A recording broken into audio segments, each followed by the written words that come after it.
Well, let's get started. Welcome everyone today to the Power Talk, Exploring Microgrids, the Saskatchewan Context. My name is Derek Leverington. I'm with Empath Engagement, and I will be your host and moderator today.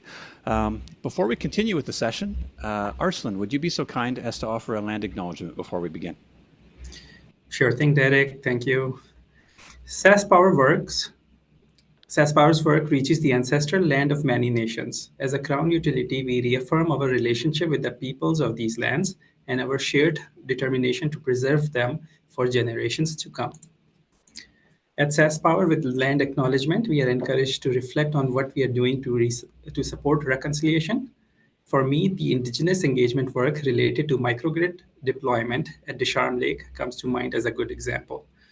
Descharmes Lake is on Treaty 8 territory. It has a complicated history. We wanted to be very respectful as we considered the idea of microgrids and what it could achieve here. So before we made any key decisions, we went to meet the Indigenous folks who live there, to present them the idea of the microgrid, listen to any of their concerns, so that we could incorporate that into our design process. To support the conversation, we brought along some microgrid literature translated in Dene language. That it was appreciated a lot by the local folks. We had a healthy discussion around it, and the idea of setting up a local microgrid was welcomed by the residents. So much so that they even showed us around the place and helped us with the initial site selection for the microgrid deployment. And now we are working on a way to bring the local youth into the project as the project nears its completion in fall of 2024. For me, this is a really good experience and emphasizes the importance of building trust in an effort towards reconciliation. Back to you, Derek. Okay, thank you. So a question, for folks that are maybe have or haven't joined us before, we're curious, how many of you attended a previous Power Talk? We had one last week and the week before. We'll have one next week as well. So we're just curious to know how many of you are kind of return guests to the format. Let that go for another little bit. It looks like maybe 6 out of 10 or so are have joined a Power Talk before. So for those of you that have been before, welcome back. Glad to see you back, and welcome to those of you that are new to the format here today. If you're curious, I'll share the results. So yeah, 59% joined before today, and 41% are new. So thanks for that. Okay, just in terms of how we'll handle just some of the tools. There's a chat function there. We're using that really primarily for technical support. So if there's something that, again, I'm more on that tech side, a colleague of mine will help you with that or do their very best to do that. You'll also see a Q&A box there as well. That's where you can ask a question for our panelists, and again, I'll be watching those as we go through, and just throwing those questions out to our panelists as we go through today. We'll have a little bit of time throughout. Again, I've got 3 panelists. I'll introduce them momentarily that will have a chance to ask some questions about the things that they just spoke about. And then with whatever time we have at the end, we'll be happy to ask a few more questions as well. One thing about today's talk, again, most of our guests are external to SaskPower, and so this Power Talk is really going to primarily be about some technical subject matter. So your questions are best focused on that. That's the kind of questions that our panelists will be in the best position to answer. There's often a lot of questions about power, though. So if you have other questions about environmental impacts or other decisions that SaskPower's making, I would encourage you to check out some of the previous Power Talks as well. Or you can also ask any other kind of questions on the engagement website at saskpower.com/engage. We are also recording today's Power Talk, and that will be available just in case you can't stay for the whole time today, or you want to rewatch it or share some of the information with others. So a quick overview of the session. Will be, again, I'm going to give you a little bit of background on public participation in this future supply plan that SaskPower has been working on. We're going to look at what is a microgrid, a little bit of history of power systems in Saskatchewan, and then a couple of case studies, and that's where our speakers are going to be speaking to that. One is Descharmes Lake, and one is a residential project, and also we'll have a little bit of time to talk about a project that Doug worked on at the U of R. And then looking ahead to the future, what are some future opportunities for microgrids? And then, like I said, with whatever time we have at the end, happy to answer as many questions as we can about this. So So in terms of some background of kind of what spawns some of this, SaskPower, of course, is in the process of developing a long-term supply plan, and that is a roadmap to ensure that SaskPower can deliver reliable, sustainable, and cost-effective power. And that roadmap looks out to 2050. And of course, a big part of that has been engaging with customers. And this has been an ongoing conversation going back to September 2022. That first step there was getting to know you, was about understanding the kind of information that customers were looking for, how they wanted to participate. And in fact, this Power Talk series was something that came out of that initial stage. There's a lot of things that people were curious to learn more about. The second phase explored more around customer values and priorities. In stage 3, took everything that had kind of been collected so far, and SaskPower developed 4 different discussion scenarios, and we used that as a basis for discussion to say, what might this look like? And there were 4 different options that were put forward as a part of that. Most recent was stage 4, and that was the release of the draft version of that long-term supply plan. The feedback process for that wrapped up in May, and all of that information is currently with SaskPower for review. So to summarize some of the participation to date, all of those online surveys, over 61,000 have been completed, 679 in online workshops, 288 at in-person sessions, like the one that you see at the photo. That's a picture from Regina in the late part of 2023. And not including this most recent series, 1,869 have attended a power talk like this. So throughout this process, decentralized power has been of interest to many participants. And we've heard that, again, people want to understand technology like this and how it fits now and into the future in a Saskatchewan context. So again, today's Power Talk is focused on microgrids. So we've brought together 3 panelists. I will introduce them shortly. Again, as I said, in terms of the questions that you have, I'll be watching the Q&A section and asking those questions to our panelists as we go. So joining us today, we have no less than 3 professional engineers. I assume they're all good in good standing with the professional association. So Arslan, who you met a moment ago, is a senior engineer in customer programs at SaskPower. Doug Wagner is an engineer of electrical power systems at Shermco Industries Canada, and prior to that was a lecturer at the Faculty of Engineering and Applied Scientists at the University of Regina. And Ryan Jansen is team lead of integrated energy systems at the Saskatchewan Research Council. So I will introduce them more fully as we go along, but just want to welcome all of you to the Power Talk today. So Doug, since you're a former university lecturer, can I ask you to maybe give us a textbook definition of what a microgrid is for those that maybe this is new to, and then we're going to have Doug back a little bit later to talk about his project, but I thought it made sense for him to share this part with us. Thanks, Derek. And of course, the question is, what textbook do you want to use? But in terms of microgrids, there's many variants. But if you look at some of the key elements that are accepted, you generally have 1 or more customers or loads that are considered within your microgrid. We're going to have local generation of some form, often renewable, or a combination of renewable and non-renewable for backup. And most microgrids are going to incorporate some form of storage, either for electrical energy or other energy that's produced. We're going to have then a key element, which is the ability to either be connected to the main grid or to be islanded, disconnected or islanded from that grid. And another characteristic that's common then is when you're islanded, you may have to prioritize some of your loads. So that's kind of a starting point for what we would see in terms of a microgrid. Okay, thanks, Doug. Just to take a temp on in terms of how familiar people are. So 2 questions.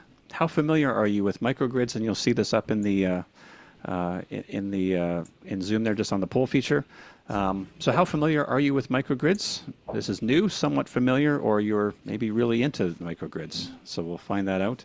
And then also, are you considering developing one? So you might be for residential purposes or for business or industrial purposes, or just interested in learning more. So I'll leave that for another moment.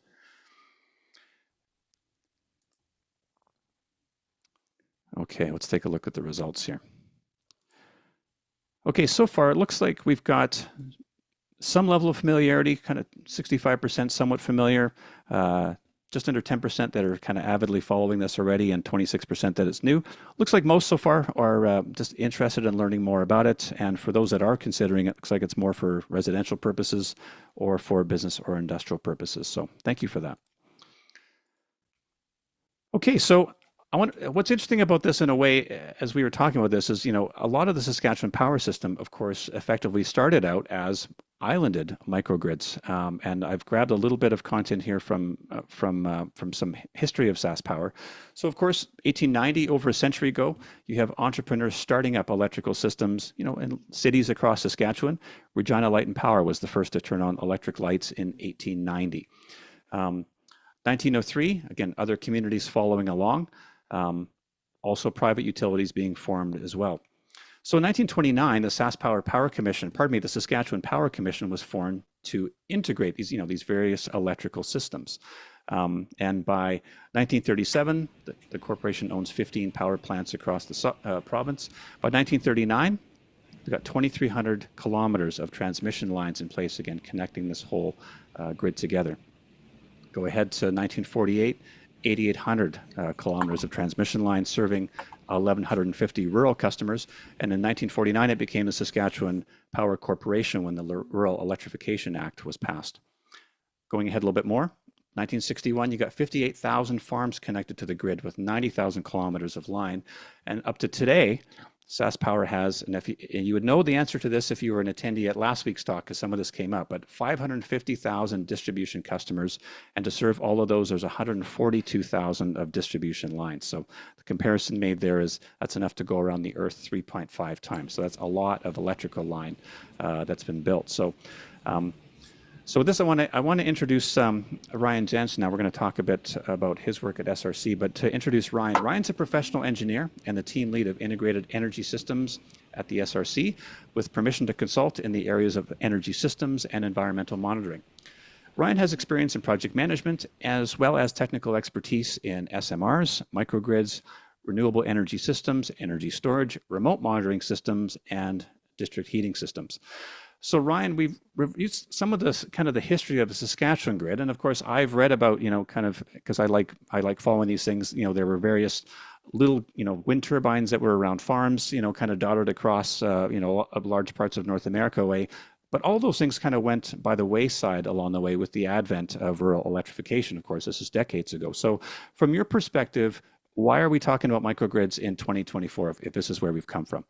Yeah, great question. You can kind of look at a high level view and see kind of that we used to be a bunch of microgrids and disparate grids all over. And then the Power Corporations Act kind of joined those all together. And now we serve reliable power to the province. And now we're moving into a time of decentralized energy solutions and energy transition. And so I think it's not that we're going backwards. I think there's great technology that's coming forward that's serving great purposes for niche markets. And as that technology continues to advance, I think there's an opportunity for everybody to take part, and for both residential customers and industrial customers and the province to be able to, in a concerted effort, kind of join those together to create a stronger grid together. I'll give you just maybe a bit of a brief overline. So SRC has been involved in energy transition for over 30 years. We've done quite a few microgrid projects here, even in the last decade, and I'll just touch a little bit on them. We deal in emergency response, and so this is a hybrid container we put together as part of a nationwide competition. We're with a Circular City team, where it was demonstrating sustainable, rapid deployable systems. And so our part of it was doing the energy system. So you can see we had solar integrated into our container. The idea was you could put it in a place, pop out the solar, and have battery incorporated, and everything starts up. So the picture on the right is inside that container, outfitted with a controller, inverters. It's a really slick system, and it was integrated into with InnoCorps, a local Saskatoon company that was dealing with water treatment and purification and waste treatment. And so it was a really excellent project. We won a competition for this. So we won first prize, and InnoCorps was able to get prize money out of that one. So it was a interesting project. Done some others. Feel free to jump in, Derek, if I'm missing something, but sure. This is another example of one of our remote microgrids that we put together. This was for actually a mine remediation site up by Uranium City. They were on diesel generators, and we saw an opportunity to marry diesel generation. First of all, right size the diesel generation, incorporate storage and inverters into a system. And I don't know, you can't take the engineer out of me. I like graphs. And so that graph, I'll just explain it really quick because usually it doesn't mean too much, but that red line that kind of goes up and to the right, that was the typical fuel consumption, even for a right-sized generator. And that kind of green line is what we're able to achieve with fuel consumption. So you can see when it was running, as we're consuming fuel, there's a steep incline in fuel consumption, but then we turn the diesel generator off and it would just operate on battery only for a time. And as that time goes on, the discrepancy between the original fuel and the green fuel, or the green line, ends up being quite drastic. And that's the amount of fuel that we were saved. So for this site specifically, we had a payback of 9 months on that system. We saved 85% of the fuel consumption. And then Great. this other project that we have that's just next is it's a demonstration of a wind solar battery system. And so this is down at Cowessess. So we work closely with Cowessess First Nation. This site is actually just 2 kilometers east of Regina, and it was installed originally in 2013. So at the time, it was world's first integrated wind battery system behind the meter. The goal was to really look at volatile renewables and generation to see how you can make that output more predictable using energy storage. So we used lithium-ion batteries in those white containers. And again, I love graphs. There's a graph there.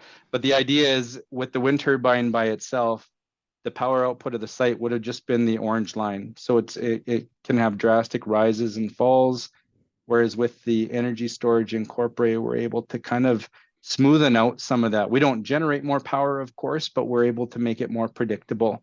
And in essence, if you look forward, that's the idea of being able to add more renewables, marry them with storage, and have a more predictable output from excess renewables on site or extra renewables on site.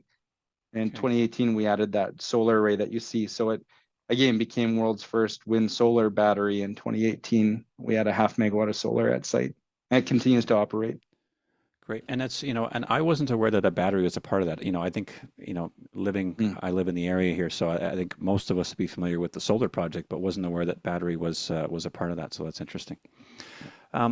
Again, you've worked on a lot of these different kind of projects. And I think people that follow these kind of technologies are interested in it. Can I just ask you kind of, when someone phones you up and says, Ryan, we would like to consider, building a microgrid, what are some of the kind of questions or conversations that you start off with when the phone rings? Yeah. First question is why? Why do you want a microgrid? And it's I say it tongue in cheek, but there's so many different technologies that are at play, different sizes of storage and different technologies that we can access, whether it's different battery technology or different inverter capabilities. And so that primary reason is really a driving force behind making some core decisions, whether it's, are you after resiliency and kind of a backup system? Are you looking to be more, we have a very rural, we still have a rural community in Saskatchewan. And the idea there is, do you want energy sovereignty behind that? Do you want reduced emissions? And so depending on which of those levers you end up pulling as the reason for why you're pursuing a microgrid will inform what kind of system we would spec, whether it's a larger or what technologies we might have. Okay. And yeah, I think once you start looking at that, you can look at generation sources and sizes, whether you need additional backup, whether it's a generator. Lots of times, as Doug had mentioned too, your renewable sources are key. And so do you want just wind? Do you want run of the river, solar? It can be, and now it's really interesting because the energy transition, I mean, it's been happening for a long time, but now we're getting into more hydrogen-based fuel cell. Like the world is exploding with new technology, and just I think a microgrid is really intriguing platform to be able to integrate all sorts of different technologies. Another key ends up being, do you want to be grid tied or islanded? Do you want to operate just on your own all the time? Do you want an option to have a grid connection and have increased maybe reliability in that? So that'll play a part into what components you choose. And then lastly, you're looking at life cycle. It's Are you looking for, you know, just a backup system every now and then, or something you operate daily and cycles often? That'll inform kind of your choice of energy storage, whether it's lithium or lead acid. Okay, thank you. And both Ryan and Arslan worked on this next project, so I want to invite Arslan to sort of talk about this. Let me just introduce Arslan quickly. So Arslan is a professional engineer with 14 years of experience in industrial, commercial, and residential energy management.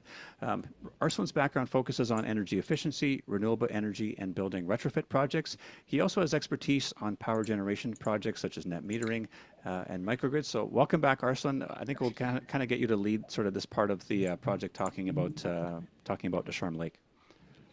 Thank you, Derek.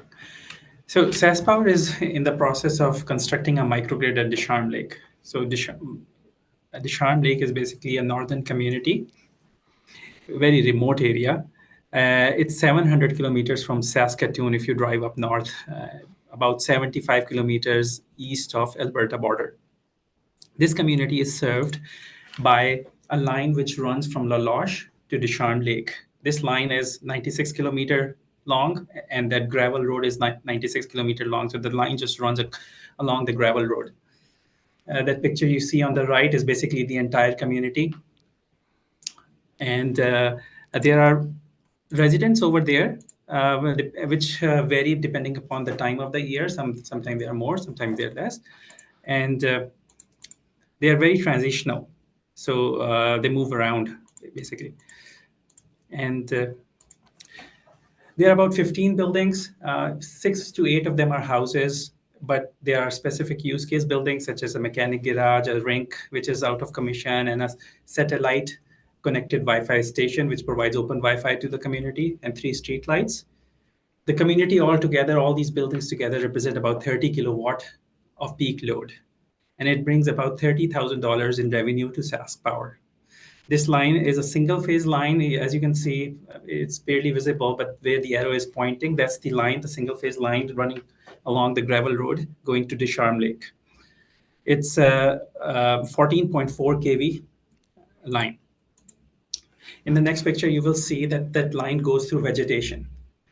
It's about 20-meter wide area which SaskPower needs to clear on a regular basis, so the vegetation does not overgrow and interferes with the line, which causes outages. This community experiences a lot of outages. It's about 50 outages every year, and the span of each outage is about 3.5 hours. Now, this outage happens because of the aging infrastructure and the veg management issues in this area. So it's very maintenance-heavy line, and that's why we considered microgrid. Maybe it's a viable option as an alternate to this line. On the next slide, please. So SaskPower wanted to evaluate if the microgrid is a feasible solution for Descharmes Lake. For that purpose, we engaged SRC. And we wanted to know if challenges that we are facing maintaining this line can be resolved with a microgrid. If we do not install the microgrid, we are looking at $8 to $10 million to rebuild this line because it has so many poles which are from 1960s and 70s. They're coming to it at a stage where their life expectancy has just gone off, and they need to be replaced. So either we spend that or we spend on microgrid, basically, right? And we do not want to spend this much money because that requires ongoing veg management, which also adds a lot. Like the next 3 years, we are looking at about $1 million in veg management costs. We want to avoid that.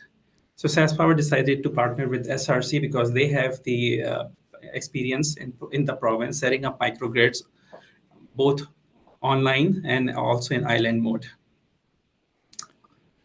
Okay, well, talking about that line and some of the costs that go into managing the line itself and the vegetation management, we'll do a little trivia question here before we had poles, but this is a trivia about poles. So how many power poles exist between La Loche and Descharmes Lake? So your options are 632, 784, or 1,076. That was clever, Derek. That's very good. I borrowed that is some dad humor courtesy of Doug there, so thank you for that. Okay, let's see how close we were on the results here. So it looks like most the greatest percentage is right. Yeah, 1,076 is the number of poles that are required to carry that line between the Losh and Descharmes Lake. So of course, again, Arslan and Ryan worked together on this project. Ryan, I think you would have been involved in defining some of the specs here. Just tell us a little bit about what SRC put together for this project. Yeah, so we work closely with SaskPower. SaskPower was able to monitor loads from the community. It's not extremely high resolution, so we had, I think, 20-minute to 1-hour data, and from that we saw the peak load was about 30 kilowatts. We do fully expect the load to be a bit more than that on an instantaneous basis, and then especially when you're talking about if the grid goes dark up there for whatever reason, if things are starting up, we do expect to be a lot more. So even though our peak load is 30, we designed it to be quite a bit more than that, partially because of unknowns and partially because we don't know if the community expands. We want to make sure that that's built into our plan. So where we did some modeling and tried to figure out what the best combination of technology would be for the site. And where we ended up was just over 230 kilowatts of solar. So it takes up about 3 acres of land.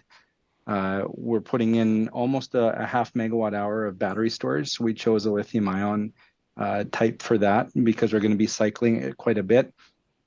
And then we have backup diesel generators. You notice we have 2 of them. That idea was for redundancy. We're not going to operate them together, but it'll be one or the other. It helps with balancing out any maintenance that needs to be done, as well as provides an additional means of backup. Because one thing we were vigilant of is we become the grid. Like this microgrid becomes the sole power source, or could become the sole power source for this community. So we wanted to make sure that we have plans A through F to manage anything that the environment can throw at us. Total output of the system is 180 kilowatts from our inverters. And then we did the modeling to figure out, like hand in hand, we wanted something that had some sort of a good economic payback for this system. And I know Arslan had mentioned that they're looking at quite a large cost to replace and upkeep that line.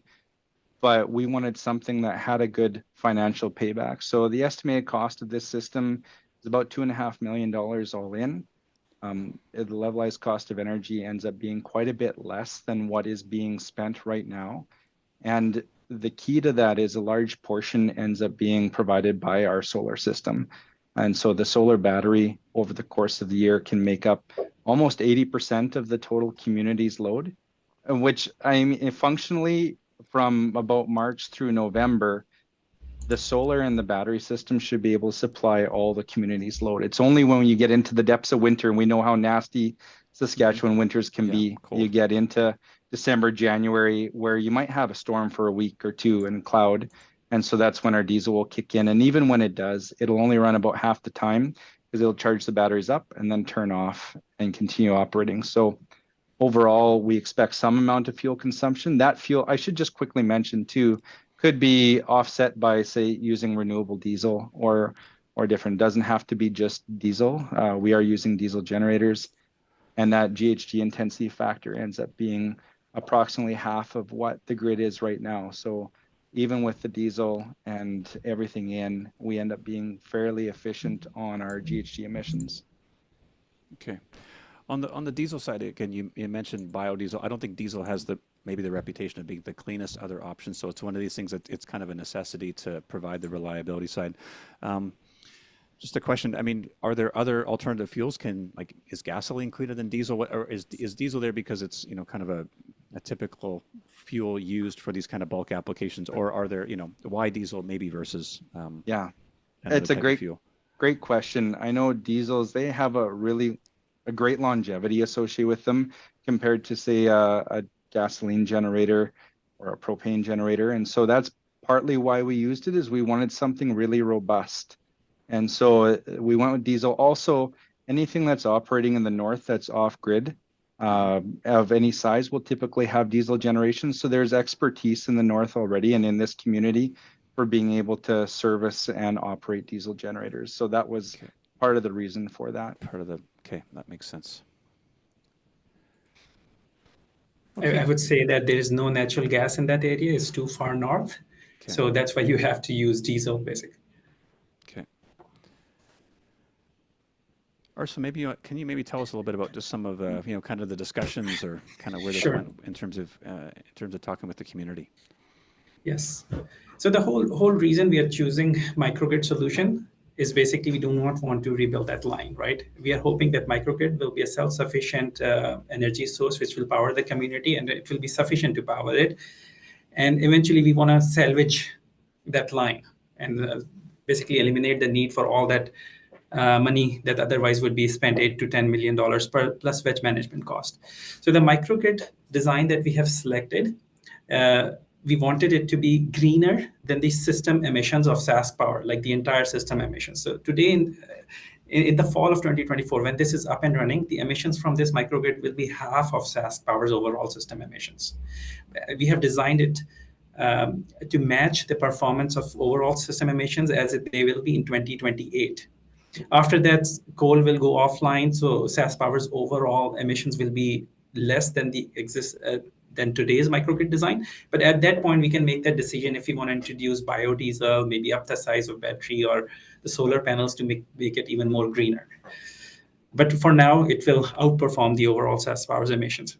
And we chose the design which gives us the lowest levelized cost of energy. That basically means the lowest cost per kilowatt hour over a span of 25 years. We didn't want to go with the most greener option because that becomes exponentially expensive. We wanted to keep the running cost like lowest as possible. At the same time, we wanted about 75% or more of the power to come from renewable source, which is solar. Wedge management issues are an ongoing challenge in this area because it's very labor intensive, very costly, and often requires herbicides. And these are an important consideration for the people of the area. Reducing the need for wedge management periodically can be seen as a solution in other areas where applicable. Removing the lines also means that we mitigate the chances of damage from wildfires. In fact, when we visited this place in 2021, wildfire was only 10 kilometers away. Fortunately, it did not impact the line. And we are always looking for local suppliers and local people who can help maintain this line. We found a local diesel supplier who will be providing diesel for this. Last thing I will talk about is the project timeline. In 2021, we started a microgrid feasibility study with SRC, which was completed in 2022. In 2023, we worked on refining the design and also getting a better cost estimation. And in 2024, the construction has started, which is estimated to complete by fall of 2024. Once this microgrid is up and running, we will enter a 1-year monitoring and verification period. That's where we will monitor every little detail about this project to build that confidence we need. Because eventually we want this to last for a long time, and we want to replicate this in other areas where microgrid actually helps with resolving any unique problems, such as the one we see over here. Okay, thanks, Arso and Ryan. So that's a utility scale project, and again, there's only so many of those, but all of us as homeowners, some of us have probably thought about a residential microgrid. So now I want to introduce Doug more formally and invite him back. And so Doug is an engineer registered with APEX, currently working as an electrical power systems engineer with Shermco Industries Canada. Prior to working with Shermco, Doug was an instructor with the University of Regina's Faculty of Engineering and Applied Sciences there. Doug was a technical resource for the recently completed U of R microgrid system, commissioned quite recently in December of 2023. So Doug's here to talk about his journey. And so in 2017, Doug and his wife, Suzanne, began their journey into residential renewable generation with the installation of grid-tied solar on their home and in Regina. And they've had some subsequent iterations. We'll get Doug to tell us a little bit about that. But Doug, I have to ask, again, you're an engineer, you're qualified to do this, but how does the topic of a microgrid come up in the Wagner household exactly? Thanks, Derek. Well, actually, it was an interesting discussion and an evolution. We prior to our first installation, we kind of had an interest in seeing what we could do with solar, and economics were a big initial discussion factor that we had. At that time, there was a different platform in terms of net metering. That was one driver, but then there was also you could call it an intangible, but it it is tangible, a feeling that you're contributing uh, to renewable energy generation. So that was our starting point in Okay. terms of the system. And again, So, we did have some financial benefits that we'd initially calculated. okay. So I guess to some of the questions that Ryan asked, so if you're kind of, why the microgrid? I guess what maybe walk us through some of the things that you've provided here in terms of kind of what your thoughts were on the making this decision. So one that is hard to make a business case for was the ability to learn, to explore. I mean, my family came from a time where there were, farm-based generation prior to rural electrification. So in some ways we were going back. There was initially looking at the financial benefit, and shortly after we installed the system, we became aware of the ability to add battery storage.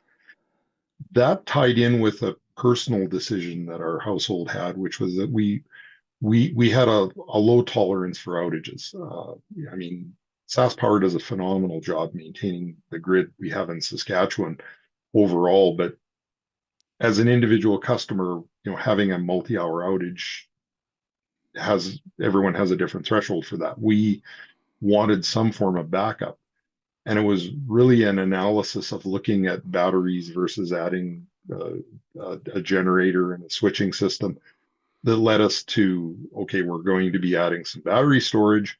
And it was really by accident that we discovered we had essentially built a microgrid in our house. I mean, the terminology used for the components that we had uh, provided us with that end output. At the same time, once we started developing the system, gathering real-time data on how our system performs, so becoming more aware of our generation and our loads, it also allowed us to make some other decisions to look at expanding some of our loads to, in our case, it was looking at both reducing our dependence on natural gas, but also trying to make an impact in terms of carbon, at a personal level. So we were exploring some of these areas. I can't lose sight of the fact that I spent a lot of time in education, so there was a learning aspect to this, and the desire to share this information as well. Like we see this in a lot of industries that build capacity building in terms of uh, where do you go for this technology? What can it do? Is it right for us or for people both residentially? And then I think we've opened up the possibility that we're looking at small industrial as well. So getting the expertise, running the systems really helps with that. So those were a lot of the objectives we had. Some things, yeah, you can only really learn by doing, and obviously it's your curiosity that got you into this. But again, learned a lot along the way as well. I've got a couple slides here with some photos that you provided. If you want to just maybe walk us through some of the the components of the system itself. Sure. So this is the layout of our panels as they exist now. We have 35 panels in total that went in two phases in our system. The addition of the panels that are lower and to the left on the photo went at the point we added in our battery storage. And initially that system is set up so that it's easy to clear snow off of. Was really designed to support the batteries backup capabilities when we are forced islanded from the grid.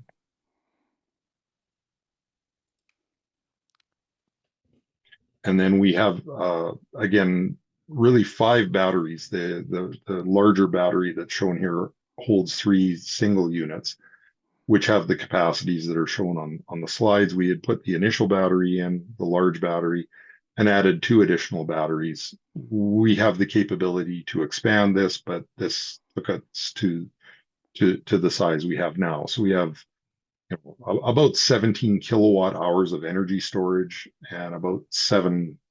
We have the ability to support about 7, I think 5 to 6 kilowatts of peak load. Okay. So that would run a load like a dryer or something like electrical dryer if you wanted to, or that might be pushing that a little bit, but that would be that type of load. We actually we incorporate one aspect that's a characteristic of microgrids. We prioritize our loads. We actually that's something that we can't run when we're islanded. We actually had to essentially rewire our house, so we have priority loads, non-priority loads. Gotcha. Okay, the next one has some of the other components here as well. So again, to achieve the microgrid, and one aspect of microgrids, I'm not sure if Ryan and Syed would back me up on this, but control is a major function, especially when you're able to operate between islanded and non-islanded. So we actually have a control interface, which is the large box on the right side, and it has to manage some of the differences between being connected to the grid and providing a reference to ground or for safety and for operation. And then when we're not connected to the grid, we have to provide that locally. So there's a fair bit of engineering, in air quotes, that goes into making that system work. Again, we have 2 electrical distribution panels in the house, one which feeds what we call our essential loads, and then our main panel. And then we have the equipment that's required for communication and control. And one thing that we've also added, and I find really useful in scenarios like this, is we have real-time data monitoring. So we've had that since the system went in 2017. So we know what we're producing, when, what we're storing, and what we're able to export to the grid.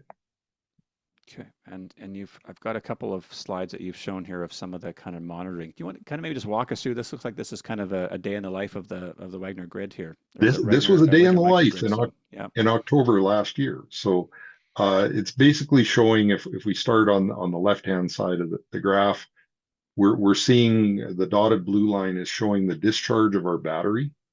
We set a threshold how much that battery can discharge. At that point, I think it was discharging to 40% of its capacity. So it's supplying the house up until about 3 o'clock in the morning. Actually, a little longer than that, 5 o'clock in the morning. And then we see some additional loads come on.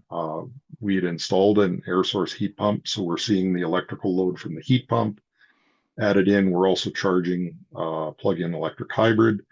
And we get to a point at about 5 in the morning where we've reached our battery threshold. So now we're dependent upon drawing from the grid. So our system essentially switches over seamlessly. It's now drawing from the grid until the sun is striking the panels, and then we see the panels start charging. And the dark blue line or solid blue line is showing now the battery charging when there's excess production to the load. Running through the day until we get to a point in about 1:30 in the afternoon where we actually have more generation than we have available load. We've charged the battery and we're exporting to the grid. So we're using the grid as an additional battery, if you would like. That's one way of viewing net metering.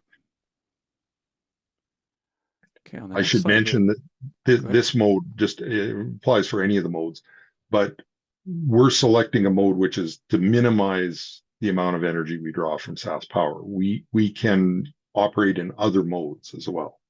Okay, those are like kind of presets or configuration things, decisions that you make exactly, in the setup of the system. Okay. Yeah. Okay, what are we looking at here? So here we're looking at multiple days, and again, very similar idea. The graph isn't annotated. I like graphs too, Ryan. We're basically showing a period of time where we had no connection to the grid, or essentially no draw from the grid. There was no shaded red area of energy coming through for 2 days, and then less sun available, and you can see a red shaded area where energy was drawn from the grid. Okay, so that's in May, kind of springtime, little before now, this time of the year. Yeah. And then we've got you got an example here of some kind of winter time. I guess you said, sounds like this is around kind of late. This was around the solstice, and the reason I put this graph in is just to illustrate the nature of renewables from a solar standpoint. Is even with snow cleared off of panels, we have very short periods of time and very low angles of the sun during the winter months. And it's a reality check I would argue on any systems like this that I find it's very helpful to think about being a cooperative partner with the utility. To be standalone, the size of our system I have never calculated, but it would be, probably, 2 orders of magnitude larger than what we have to deal with the fact that during this period of time, our loads are high and our amount of local generation is very low. And that would be using just purely the same kind of technology that you have, i.e., Yeah. solar, to essentially generate power. Yeah. Just a couple of questions on that. In terms of, so do you know what percentage of the time you would be energy independent, or like how is this best articulated? Is it percentage of the time or percentage of the total amount of energy? Like, again, like, are you over the course of the year, do you create as much as you consume, or do you know where that math works? Well, I can point to billing with SaskPower to kind of answer that question, and I would say that we're probably looking at about 83% of the time that we're self-sufficient, and that's with adding some additional electric load. So in terms of the straight independence, yeah, I would say that we're about 83, 85% independent. I guess I want to say that part of the thing we're exploring here is not just strictly being independent, but also trying to be a good partner. We also, I've heard it from utilities that adding in storage, actually forming the microgrid and exploring future opportunities for how that's used on both sides can allow us to be a supportive partner to meet some of the challenges that have been covered in other power talks with what the grid is facing. So it's more than just being independent. It's also being, independent in a positive way. This kind of collaboration, interdependent kind of notion Yeah. of that. Okay, Doug, you were also involved in the microgrid at the U of R, and we don't have time in our talk today to get into this at length, but can you maybe just sort of tell me, again, we've been sort of talking about the considerations, why would you want a microgrid in this context? Can you maybe tell us a little bit about some of the conversations or maybe some of the why questions that would have been asked, more or less in that sort of academic context of the U of R project? So thanks. And again, I want to shout out to my former colleagues at the university for allowing me to speak on this. But the U of R's microgrid is put in as a research platform and as a teaching tool as well. So it essentially has a very sophisticated backbone and control system to allow various scenarios to be looked at. So some of the things which, in talking about the future is, are there alternate forms of storage? For an industrial customer, it may not be desirable to store the energy in a battery sense, but you may want to store it thermally. If you have high costs associated with cooling loads, can you use renewable energy in different times of the day to offset that? There's another big issue which the system is hoping to explore. One is control and data over distance. I mean, the campus has more than one solar installation, the ability to monitor that wirelessly in a secure way, and address that whole issue of cybersecurity, because it sounds great to have more interdependence on microgrids from a utility standpoint. And I'm speaking for Syed, I should be careful here, but once you open up the doors to where you're dependent on other resources, the security of the control and data becomes a real issue. So that's one thing I think the university is really hoping to explore. Okay, thank you. We've only got 10 minutes left, so this is kind of going by quick as I thought it may. Ryan, I'll pose this question to you. What are some of these what are the big trends coming down? I mean, we've talked a little bit about battery. What are some other things that you're hearing about that you might be looking at in future designs? Yeah, I think we've touched on them here. It's been a good conversation, but if you look 15, 20 years ago, microgrids were not in vogue. They were, starting, there was maybe a little bit of murmurings about that, but I think the key to that has been reduced cost of energy storage. So battery prices going down, and they're continuing to decline. And I think that's opening up a world of possibilities when it comes to looking at decentralized energy or microgrids. I think the other piece of that, so I'd say that's one, is the cost of batteries is declining, and that's going to continue to open doors for people, whether it's similar people like Doug, who's looking at their residence or maybe their business or beyond. And then the other piece is, again, Doug had mentioned this, but that the technology of the inverters is getting more and more sophisticated so that you can backfeed the grid and you can support grid function. And I think that's a transition that we're continuing to see, is that there's going to be more interdependence between decentralized energy solutions. So being able to see both of those two things progressing, I think, are going to open up a lot of opportunities. And I think a lot more interest will be considered for those systems. And so I think if you were to vision cast 10, 15 years in the future, I think there's going to be a lot more of these individual power systems, and hopefully that works to work together with the utility so we can create a more robust system for Saskatchewan. So a couple of questions just about wind, and Doug, I don't know, if is wind one of the things that you considered, and I didn't see it, or maybe it was. Was it part of, how was it sort of conceived of in say the the Descharmes Lake project? Just maybe talk about that, because again, I mean I see these little small kind of micro turbines. I don't know what kind of output they have or how reliable they are, but can you maybe just talk about that? Because again, often this is solar, and you're using solar and diesel, but what about wind? Yeah, it was. I'll speak first. I'll speak quick, Doug, in case you've got something. But I know it's something we considered for Descharmes. The reasons, in short, why we didn't consider it for Descharmes is because the wind resource isn't that great. We got a lot of forest around, so you have to go quite high, and because the load wasn't there. So we had 30 kilowatts of peak load. If you're looking at a 30 kilowatt wind turbine or more, they're hard to find. People are focusing on utility scale wind, and that's not where we were at. So the thing that needed less maintenance, was more reliable and more suited for Descharmes, was solar. We also looked at some other things. I know geothermal was mentioned, heat pumps. We are using heat pumps. Geothermal wasn't a great way to make electricity for Descharmes, but it's something that absolutely, when you approach a project like that, you have to look at it holistically and look at all the different technologies that could be at play.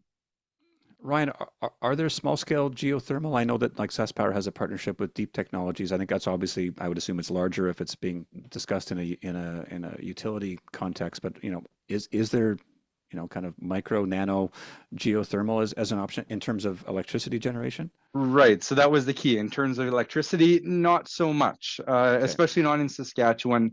But there are many forms of energy. So using the ground as your heat source for heating, that offsets the electricity that you need. And so that can be part of the system, is using, say, a heat pump or a ground source heat pump.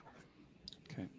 Doug, I want to get back to the question I asked you. Was wind a consideration for you? And there's a follow-up to that. I think there's some folks are curious about, the costs, and I'll leave it to you how you want to answer that question, because obviously you're not a paid spokesperson for Microgrids here. But anything that you want to maybe say just about the financial side of this? So first off, on the wind in an urban area, I had some anecdotal familiarity with reliability of small wind turbines, and it didn't match the reliability of solar. My understanding was there was also a permitting issue within the city to look at wind, okay. So it never even really made it out. Okay. In terms of the cost, again, for our system, the first our first cost, the best way to describe that is, and this was with the available supports that were present in 2017, we had power rates at that time about over a 6% return on investment. Now the asset itself, we're looking 20 years plus, assuming there isn't a catastrophic event that destroys the panels. So we, that was what we looked at first. In terms of once we added the battery in, I guess it's a similar discussion. If you talk to people that have to have essential power or standby power, a lot of times it's a sunk cost. It's not a profit center. It's something you need.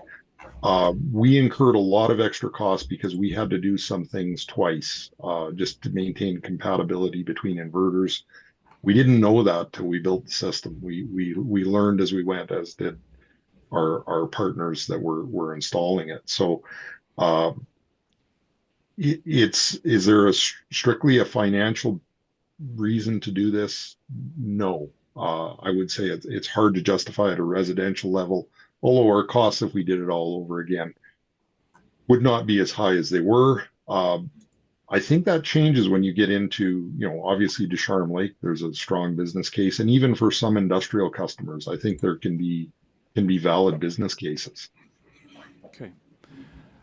Arslan, for you, what are some other opportunities that SaskPower is looking at? Again, sounds like part of the reason behind this project was, learning. And again, sounds like the business case worked. It doesn't sound like, again, you're not getting into the kind of cost of generation that would be, kind of equivalent across the grid, but you're getting a pretty substantial reduction there. But what are some other things that SaskPower is considering, kind of if the project goes the way that you hope it to? Well, we have unique set of challenges especially in remote areas of Saskatchewan. Over here, we have this line rebuild channels challenge, but in other areas, we have capacity constraints on our existing lines because the load is growing in certain areas of Saskatchewan. One option is to upgrade the line, which is very costly. The other option is to supplement the power through an installation of local microgrid, and that can provide that additional need of the community, the power. Other than that, in areas where there's poor reliability, maybe microgrids can improve that many folds. Also, very many northern communities are growing and electrifying, so they are using electric heat. Also, in urban areas in the south, this is less likely solution, but we are seeing a lot of load growth from EVs, especially. In that situation, all of these situations, microgrids can help. But the thing is, the first question is we want to get confidence into this microgrid, and we are hoping to learn a lot from it. We want to see if this microgrid, which we set up in Ducharme Lake, achieves the initial objectives of higher reliability and reduced cost of service. Like if we don't do this project, we are looking at a line rebuild, which means $7 per kilowatt hour in cost of service. With the microgrid, we are looking at $1.3 per kilowatt hour in cost of service. So we want to see if we can achieve this, right? And if it's easier to maintain and provides reliable power. Okay, thanks. We're almost at time here. I just want to ask Doug sort of quickly, any kind of immediate plans for the Wagner project, or what's happening next? Yeah, we built a workshop in the backyard, and we built it in such a way that it's sloped to allow about an additional 1.8 kilowatts of solar. So my buddy that I work with on an installation said it's never a bad question to say why more solar. Okay. So yes, we're looking at expanding to try and meet that winter load, or to boost that winter support. So maybe a warning that these things are a little addictive once you get started with them. Ryan, just from you, any projects that you can tell us about, or what are some of the new things that are maybe coming that you're involved with at the moment? Yeah, we have our fingers in a bunch of stuff, but I think one of the more interesting ones is looking at some energy solutions, whether it's behind the meter or for off-grid applications. I know people are looking at whether it's expansions of communities or, powering greenhouses off-grid. That's something that we're actively in, and fortunately we get to be part of the efficiency side, the load side, as well as the generation and storage side. So it's very much a holistic approach, but it's to a wide variety of things, because everything's coming out of the woodwork when we're talking energy transition. Okay, great, thank you. Okay, well, we're at time, and that's gone by quickly. So just in terms of, again, I'll pop an evaluation up here. We're always trying to, again, improve these things. So a couple of questions there. Did you learn something new at the Power Talk today?